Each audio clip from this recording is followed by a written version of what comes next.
Assembly set విషయానికి వస్తే చాలా అద్భుతంగా ఉంది. అది అది చేయడానికి మీరు చేసిన హోంవర్క్ ఏంటి ఆ సెట్‌కి? అంటే అసెంబ్లీ మామూలుగా అంటే టూ మెనీ సీన్స్ ఉండవు సార్. సో 3-4 సీన్స్కి సెట్ వేయలేము. అది అలాంటి లొకేషన్ అది మరి అంటే చాలా కాస్ట్లీ ఎక్స్పెన్సివ్ అవుతుంది. రియల్ లొకేషన్ ఏమో మా ఒరిజినల్ అసెంబ్లీలో షూటింగ్ చేయలేము, పర్మిషన్ ఇవ్వరు. సో బయట ఎక్కడన్నా ఇలాంటి స్ట్రక్చర్ ఏమైనా ఉందా అని చెప్పి తెగ తిరిగాం ఇండియా మొత్తం. ఏదైనా వేరే స్టేట్స్లో ఓల్డ్ అసెంబ్లీస్ ఏమైనా మూసేసినవి ఏమైనా ఉంటే వాటిని కొంచెం రెనోవేట్, ఎక్కడికి వెళ్ళినా ఒక్క రెండు దొరికినాయి. కానీ అసలు ఏమో మన అసెంబ్లీకి సంబంధం లేకుండా ఉన్నాయి. వాళ్ళ స్టేట్ స్ట్రక్చర్స్ వేరేగా ఉన్నాయి. అసలు మనది ఇలా షేప్లో ఉంటుంది కాబట్టి అది అక్కడ రావట్లా. ఒక సెంటర్ టేబుల్ అటు ఇటు కూర్చోవటం ఇలా రకరకాలుగా ఉన్నాయి. సో ఏం చేయాలి దీన్ని, ఏం చేయాలని అన్నప్పుడు ఇక లాస్ట్లో ఒక కాన్బెట్ పొజిషన్లో సెట్ వేద్దాం అనుకున్నాం. సెట్ వేసి బట్ కొంచెం బడ్జెట్ చూద్దాం అది ఎంతవరకు, ఎందుకంటే లిమిటెడ్ సీన్స్ జనరల్గా అంత పెద్ద సెట్ వేసినప్పుడు 30 రోజులు షూటింగో 30 రోజులు షూటింగో ఉండాలి. ఇందులో ఏమో 5-6 రోజులు షూటింగే ఉంది. 5-6 రోజులకి అంత పెద్ద సెట్ వేసి తీయటం అంటే క్రైము. సో ఏంటి అని చెప్పి తక్కువ వేద్దాం అని దిగితే ఇది వెళ్తానే ఉంది. అది ఆ ఫినిషింగ్ ఏమో అంత అథెంటిక్గా రావాలి. దానయ్య గారు ఏమన్నారంటే లేదండి నాకు చాలా పెద్ద సినిమా ఇది ఎట్టి పరిస్థితుల్లో కాంప్రమైజ్ అవ్వద్దు, మీరే ఆలోచిస్తున్నారు ఎట్టని సరే మీరేమో తప్పు చేయరు, ఇంకా ఇది మాత్రం కాంప్రమైజ్ అవ్వకుండా వేయాల్సిందే, సినిమాలో అంత గ్రాండ్ కనపడుతుంది సార్, ఇది 3-4 సీన్లు అయినా కానీ పొలిటికల్ ఫిల్మ్ అన్నప్పుడు అసెంబ్లీ ఇంపార్టెంట్, ఆ లొకేషన్లో కాంప్రమైజ్ అవుతాము అని చెప్పి నేను సెట్కి వెళ్ళిపోదా ఉన్నారు.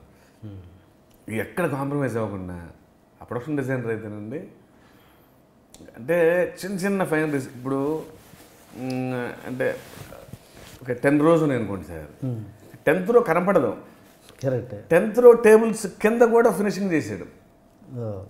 అంటే ఎక్కడో నచ్చేసింది పాపం. ఫ్రేమ్ ఎటు పెడతారో తెలియదు, వీళ్ళు నడుచుకుంటే కెమెరా యాంగిల్ ఎక్కడ ఉంటుందో తెలియదు ఎందుకు అని చెప్పి దానిగారు కూడా అసలు ఎక్కడ అంటే 5-6 రోజులు షూటింగు, ఇంకా దాని మీద మోజు తీరేలోపే సెట్ రిమూవ్ చేయాల్సిన పరిస్థితి. అందరూ కూర్చొని ఫోటోలు ఆ రోజు ప్యాకప్ అయిన తర్వాత అక్కడే కూర్చొని నాన్నగారితో అక్కడే కూర్చొని తిరుగుతున్నాడు ఒక్కడే పాపం, రెవెన్యూ తీసేయాలి దీన్ని. But very memorable experience. Touching. అంటే ఏంటి ఎలాంటి హోంవర్క్ చేశారు దానికోసం మీరు కానీ ఆర్ట్ డైరెక్టర్ కానీ? సో లక్కీ అంటే ఒకసారి అంటే మన అసెంబ్లీ ఫొటోస్ అన్ని మన దగ్గర అంటే రోజు చూస్తాం కాబట్టి సెషన్స్ మనం, సో ఆర్ట్ డైరెక్టర్ కూడా అన్నీ చూపించాం అనమాట. సో ఇది మనది ఎక్కడో మన స్ట్రక్చర్స్ ఎలా ఉంటాయి, మన హైదరాబాద్ స్ట్రక్చర్స్ ఎలా ఉంటాయి, అండ్ లోపల మన షేప్ ఇది, మన కలర్ ఇది, మన స్పీకర్ పొడియం ఎలా ఉంటుంది, దాని మీద కానీ స్కెచెస్ కానీ ఒక 10-15 స్కెచ్లు వేసాడు, ఇంకేదో చిన్న కరెక్షను, తర్వాత మినియేచర్ చేయించాము, అందులో మళ్ళీ చిన్న కరెక్షన్స్, కలర్సు, ఒరిజినల్ మిస్ అవ్వకూడదు, అట్ ది సేమ్ టైం ఒక చిన్న గ్రాండియర్ ఉండాలని నాకు. సో అందుకని చిన్న షాండ్లియర్స్ అన్నీ ఎలా ఉండాలి అందులో, బట్ అలానే మరి సెట్లా కనిపించకూడదు, ఆ గ్రాండ్ లుక్ మిస్ అవ్వకూడదు, ఎంత ఒరిజినల్గా ఉన్నా సరే ఒక చిన్నది ఏదో యాడ్ చేయాలి మనం గ్లామర్కి. బట్ అందరూ ఒకే పేజ్ మీద ఉన్నాం. ఏంటంటే గ్రాండియర్ పేరుతో ఎక్కడన్నా ఒరిజినాలిటీ మిస్ అయితే మాత్రం అది తీసేద్దాం, ఒరిజినల్ అసెంబ్లీలో షూట్ చేశారేమో అన్నట్టు ఉండాలని చెప్పి. సో దాని మీద పాపం సురేష్ గారు వర్క్ చేసిన విధానం ట్రెమెండస్ అండి. అలాగే ఉందండి, ఒరిజినల్ లాగానే ఉంది, చిన్న కలర్తో సహా సార్. అసలు అంటే అన్బిలీవబుల్ వర్క్ అది, అంత డీటెయిలింగ్. నేను ఫస్ట్ బేసిక్ స్ట్రక్చర్ అప్పుడు వెళ్ళా, తర్వాత ఒక వారం బయటకు వెళ్ళి వచ్చి ఒకసారి ఫ్లోర్లోకి వెళ్తే ఏదో కొత్త ప్రపంచం అసెంబ్లీలోకి వచ్చాను ఏంటి అనే ఫీలింగ్ వచ్చింది. ఎక్స్ట్రాడినరీ. ఇంకా ఎక్కడండి సెట్ వేసింది? ఎక్కడ? అన్నపూర్ణ పెద్ద ఫ్లోర్లో వేసాను. పెద్ద ఫ్లోర్. ఎంతైందో తెలుసుకోవచ్చా బడ్జెట్ దానికి? ఆల్మోస్ట్ 1.5, ఇంకొంచెం పిచ్ అయిందో.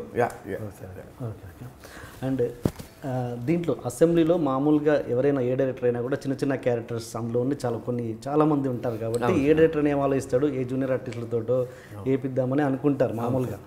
కానీ మీరు ప్రతి చిన్న సింగిల్ డైలాగ్ ఉన్న దానికి కూడా మంచి ఎస్టాబ్లిష్డ్ ఆర్టిస్టులను పెట్టారు. బెనర్జీ గారు కావచ్చు, దేవదాస్ కనకాల గారు కావచ్చు.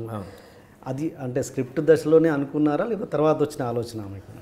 అంటే నేను ఫస్ట్ నుంచి ఈ సినిమా వరకు ఏమనుకున్నానంటే అండి, అంటే పొలిటికల్ సినిమా తీస్తే చీప్గా చేయకుండా పొలిటికల్ అట్మాస్ఫియర్ క్రియేట్ చేద్దాం. నిజంగా రాజకీయం నాయకులు వీళ్ళంతా ఆ ప్రపంచంలోకి తీసుకెళ్ళకపోతే రెగ్యులర్ సినిమాలా చూస్తాం. సో ఫస్ట్ ఒక 10-15 మినిట్స్ 20 మినిట్స్లో ఆడియన్స్నే నిజంగానే ఒక పొలిటికల్ వరల్డ్ క్రియేట్ చేసాడు అనే ఫీలింగ్ ఇవ్వాలి. బీట్ లొకేషన్ కానీ, సంభాషణలు కానీ, వాళ్ళ బిహేవియర్స్ కానీ, యాక్టర్స్ కాస్టింగ్ కానీ, ఫస్ట్ 20 మినిట్స్లో I should set the stage అనుకున్నాను నేను. అందరూ నిజంగా రియల్ పొలిటికల్ అట్మాస్ఫియర్లా ఉందని. సో దానికి నాకు యాక్టర్స్ కూడా చాలా ఇంపార్టెంట్. సో నాకు ప్రకాష్ రాజ్ గారు కానివ్వండి, నాకు ఆ మినిస్టర్స్ అంతా నిజంగా రాజకీయ నాయకులు ఏమనిపించాలి. అందుకే దేవరాజ్ గారు ఆయన ఒక స్టేజ్ ఉన్న మనిషి. దేవరాజ్ గారు ఆయన అపోజిషన్ లీడర్గా,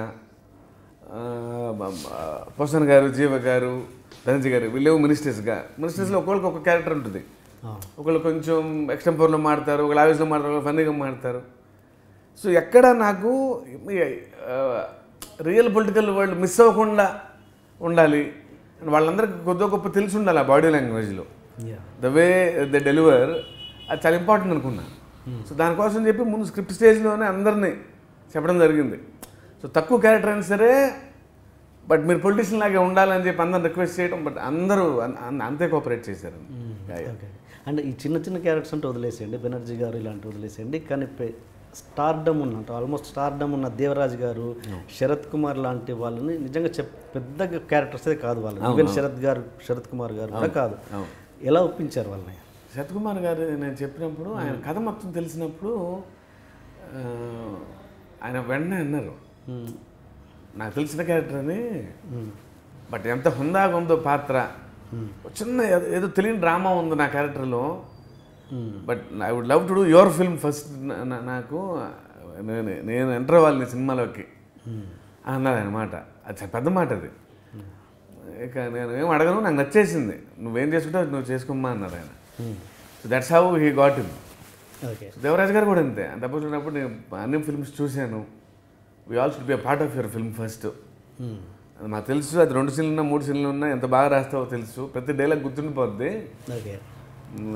అసలు ఎవరు నేను అప్రోచ్ అయిన వాళ్ళు అప్రోచ్ అందరూ వీఆర్ డూయింగ్ దిస్ అంతే అన్నారు. Very good. అండ్ స్పీకర్ క్యారెక్టర్కి వస్తే జయలలిత గారు అంటే ఎక్కడో అది పెట్టాలనటానికే గట్స్ కావాలి, ఎందుకంటే ఆమెకు ఒక వ్యాంప్ ఇమేజ్ ఉంది. స్పీకర్ క్యారెక్టర్ పెట్టడానికి మీకు అంటే ఏమాత్రం మీరు జంకలేరా? అంటే నాకు జయలలిత గారు చూడగా నాకు చాలా హుందా కనపడతారండి ఎందుకో. అమృతం అనే తర్వాత కొన్ని టీవీ సిరీస్ చూశాను, అంటే చాలా హుందా కనపడతారు నాకు ఆవిడ. ఓకే, అంటే స్పీకర్ గారు లాగా అనిపించారు నాకు. అదంతా సూపర్. నాకెందుకు ఆవిడ బయట మాట్లాడితే మాట్లాడే విధానం కానీ రెస్పెక్ట్ కానీ ఎంత హుందాగా ఉంటారో అనిపించింది నాకు. ఈవిడైతే చాలా బాగుంటుంది స్పీకర్గా. మా వైఫ్ కూడా టీవీలో కొన్ని సీరియల్స్ చూసినప్పుడు అసలు ఎంత హుందాగా ఉంటారో అంటారు. ఇప్పుడు బయట ఇమేజ్ గురించి మాట్లాడతారు, ఆడియన్స్ ఇమేజ్ పరంగా అసలు I don't care about that. అది అంటే మోస్ట్ గ్లామరస్ లేడీ ఆ రోజుల్లో, rather than using other term, very glamorous lady. కాదు ఇప్పుడు అసలు ద వే ఆవిడ ట్రాన్స్ఫార్మ్ అయిన విధానం నాకు, అంటే ఆవిడ చీరకట్టు కానీ ఆవిడ హెయిర్ స్టైల్ ఇప్పుడు చూసి ఎంత హుందాగా అనిపిస్తుందో నాకు, ఆ మదర్లీ ఫీలింగ్ నాకు వెంటనే ఆవిడే చాలా చాలా బాగుంది అనిపించింది నాకు. సో మహేష్ గారికి చెప్పినప్పుడు అసలు యూనో బెటర్ అండి, అసలు నాకేం చెప్పదు కాస్టింగ్ గురించి, అసలు సినిమాలో నాకేమీ తెలియదు. నేను వెంటనే మా టీం కూడా అసలు ఎగ్జిట్ అయిపోయారు ఆవిడ స్పీకర్ అనగానే. అట్లా ఆ రోజు ఆ చైర్లో కూర్చోగానే ఆవిడ స్పీకర్లో అమ్మయ్య అసెంబ్లీ నిండుగా ఉందని కనిపించింది. చాలా బాగుంది గెటప్. ఓకే. అండ్ ఇంకొకటి, ఇది ఈ సీఎం క్యారెక్టర్లో మహేష్ బాబు గారు పర్ఫెక్ట్ యాప్ట్గా ఉన్నారు, చాలా అద్భుతంగా చేశారు, అది అందరికీ అర్థమైపోయింది తెలుసు.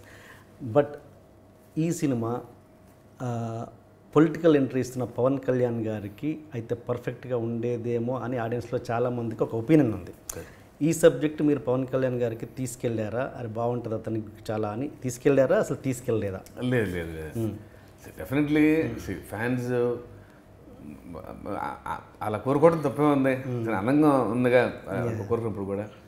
But from my point of view నేను ఎందుకంటే ఇది కథ రాసుకున్నప్పుడు వెరీ న్యూట్రల్గా ఉండే, అంటే దీన్ని సినిమాలాగే తీసుకెళ్ళాలని, రియల్ లైఫ్ని రిలేట్ చేయకుండా మహేష్ గారికి అసలు ఎటువంటి పొలిటికల్ బ్యాక్గ్రౌండ్ సంబంధం లేదు, పెద్ద ఇంట్రెస్ట్ కూడా లేదు ఆయనకి. నాకు ఎందుకు బాగా న్యూట్రల్గా ఉండే వ్యక్తి అయితే దీన్ని సినిమాలాగా చూడొచ్చు అనిపించింది, without any controversy, without any too much of hype. Real లైఫ్ని సినిమా స్టోరీ టెల్లింగ్ అయినా అని అనుకోవాలి నేను. అంటే దీనికి ఏదో లింక్ పెట్టి అలా ఇష్టం లేదు నాకు. అలాంటి ఇమేజ్ ఒక మహేష్ గారే అనిపించింది. అసలు he's least bothered about politics. ఎప్పుడు ఏ స్టేట్మెంట్ ఎవరు పెద్ద ఫాలో కూడా ఎవరు ఇంట్రెస్ట్ లేదు ఆయనకి. ఆయన ఎప్పుడు చూసినా ఐపీఎల్, స్పోర్ట్స్ ఇవి చూడటమే తప్ప అసలు వేరేది న్యూస్ పేపర్ ఇచ్చినా సరే ఓన్లీ స్పోర్ట్స్ కాలం మీద చూస్తారు ఆయన. సో ఈయన ఐడియల్ చాయిస్ అనిపించింది. సో స్ట్రైట్ ఫస్ట్ నుంచి అందరం టీం ఎంటైర్ టీం మహేష్ గారికి అనుకున్నాం. సో ఎక్కడ మైండ్లో ఆ థాటే లేదు అసలు లేదండి. ఓకే అసలు యునానిమస్ చాయిస్.